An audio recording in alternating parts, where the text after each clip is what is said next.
তিনটি স্বপ্ন দেখলে বুঝবেন আল্লাহ আপনাকে ভালোবাসেন।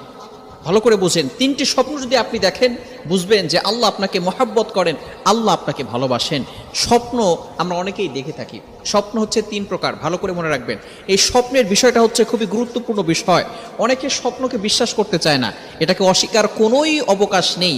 কারণ আল্লাহ রাসূল সাল্লাল্লাহু আলাইহি সাল্লাম স্বপ্ন দেখেছেন এবং স্বপ্নের মাধ্যমে আল্লাহ রাসূল সাল্লাল্লাহু আলাইহি সাল্লামের কাছে ওহী এসেছে এবং আল্লাহ রাসূল সাল্লাল্লাহু আলাইহি সাল্লাম নিজে বলেছেন যে স্বপ্ন হচ্ছে ৪৬ ভাগের এক ভাগ। সুতরাং আমরা স্বপ্ন অনেকেই দেখে থাকি। এই স্বপ্ন হচ্ছে তিন প্রকার। একটা হচ্ছে ভালো স্বপ্ন, এই ভালো স্বপ্ন এটা আল্লাহ তাআলার পক্ষ থেকে আসে। দ্বিতীয়টা হচ্ছে খারাপ স্বপ্ন, এটা শয়তানের পক্ষ থেকে আসে।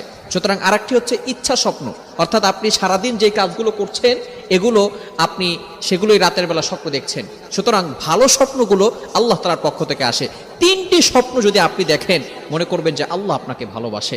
এক নম্বর স্বপ্ন হচ্ছে আপনি যদি দেখেন স্বপ্নে আপনি কোরআন পড়তেছেন, ভালো করে বুঝেন, আপনি কোরআন তেলাওয়াত করছেন, তাহলে মনে করবেন যে আল্লাহ পাক রব্বুল আলামিন আপনাকে ভালোবাসেন। আল্লাহ পাক রব্বুল আলামিন আপনার স্ট্যাটাস, আপনার মর্যাদা আরো হাই লেভেলের করে দিবেন। আল্লাহ তাআলা আপনার উপর রহমত নাজিল করবেন।